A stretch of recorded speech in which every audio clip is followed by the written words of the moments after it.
হ্যাঁ হ্যাঁ, খাও খাও।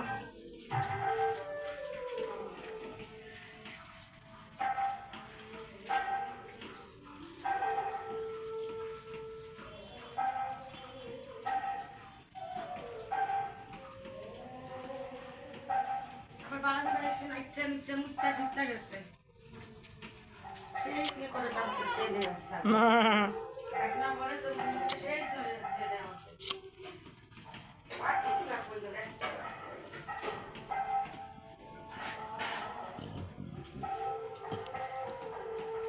এ পাশেরটা তাও খাইছে, ওইটা তো খাইতেই পারতেছে না।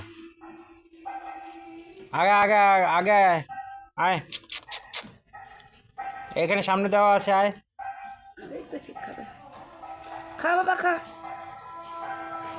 রাখি পূর্ণিমা খা। ওইটা ওইটা খাবি না আমি জানি। সামনে সামনে, হ্যাঁ, আয় আয় আয় আয় আয়। কি করবি এখন, বৃষ্টির জন্য তো চাইতেও পারতেছিস না, নাহলে তাও বের হয়, এরাও বের হয়, দুই বোনে বের হয়ে খায় আসে। এখন তো বৃষ্টির জন্য দুই দিন ধরে বাচ্চারা খাওয়া নেই।